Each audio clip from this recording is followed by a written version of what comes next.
इस कहानी को सुनने पर आप सबको प्रतिपक्ष की कृपा होगी। नमस्कार दोस्तों, आज के इस कहानी में हम आपके लिए प्रतिपक्ष की एक बेहद सुंदर कहानी लेकर आए हैं। एक समय की बात है, दो भाई बहन थे। दोनों का विवाह हो चुका था और दोनों के दो दो बेटे थे।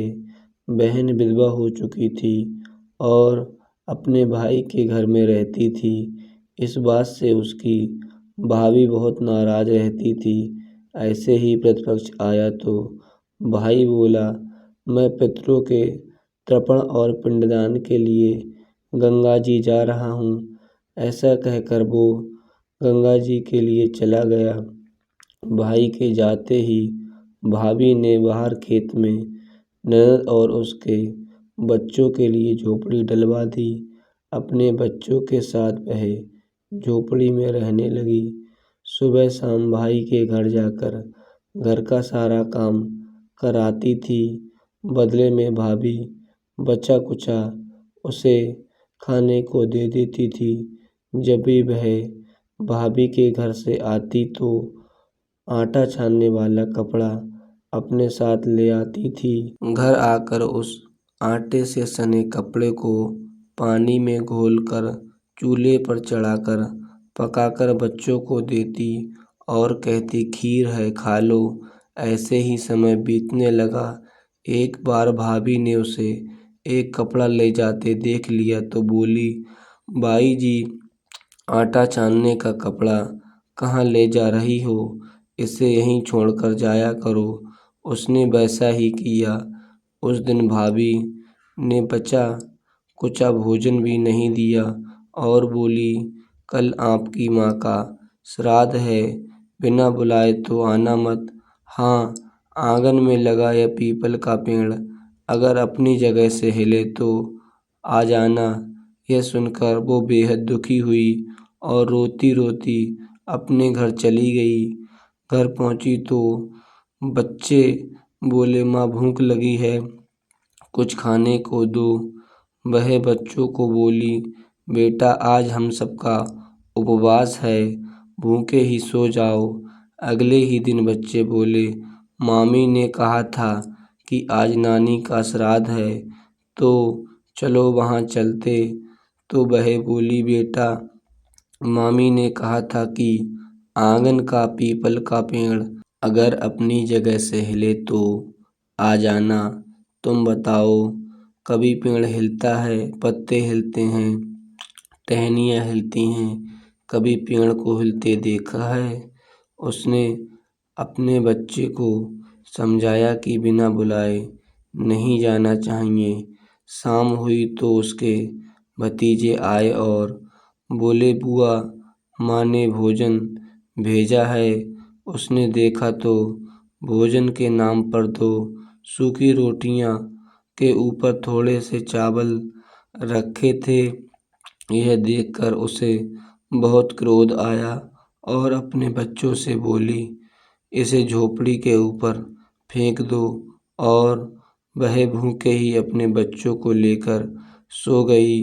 सारी रात गंगा को याद करती रही और बोली, हे गंगा माँ, मेरे भाई की रक्षा करना, वो हमारी रक्षा करेगा। अगले दिन भाभी आई और बोली, बाई जी कल तुम्हारे पिता का श्राद्ध है, बिना बुलाए आना मत, लेकिन आंगन का पीपल का पेड़ हिले तो आ जाना। अगले दिन भी वे भाभी के घर भोजन के लिए नहीं गईं।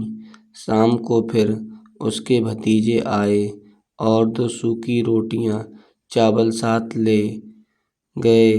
उसने फिर वह रोटी चावल झोपड़ी के ऊपर फेंकवा दिए और भूखे ही बच्चों को लेकर सो गई और सारी रात रोती रही, माँ गंगा की प्रार्थना करती रही। इसी तरह प्रतिपक्ष के 16 दिन बीत गए और उसका भाई वापस आया तो उसने देखा घर के आंगन में कीचड़ ही कीचड़ भरा है। वो अपनी पत्नी से पूछने लगा, यह कैसा कीचड़ है? मेरी बहन और भांजे कहाँ है? तो उसकी पत्नी बोली, श्राद्ध के पूरे 16 दिनों तक मैंने तुम्हारी बहन और भांजे के पैर कच्चे दूध से धोए हैं, इसलिए यहाँ कीचड़ हो रहा है। तुम्हारे पीछे से मैंने उनकी खूब सेवा करी, खीर पूड़ी खिलाई, फिर भी वो मुझसे नाराज होकर खेत में झोपड़ी डालकर रह रही हैं। भाई खेत पर पहुंचा तो वह देखता है कि वहाँ कोई झोपड़ी नहीं थी, वहाँ एक आलीशान महल बना हुआ था, जिसके आंगन में उसके भतीजे खेल रहे थे।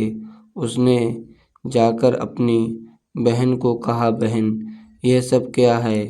तब उसने अपने भाई को सारी बात बताई और बोली, भाई जो तेरे आंगन में कीचड़ है वो कच्चे दूध से नहीं बल्कि भाभी के व्यवहार से, जो मैं दिन रात रोती थी उन आंसुओं का कीचड़ है।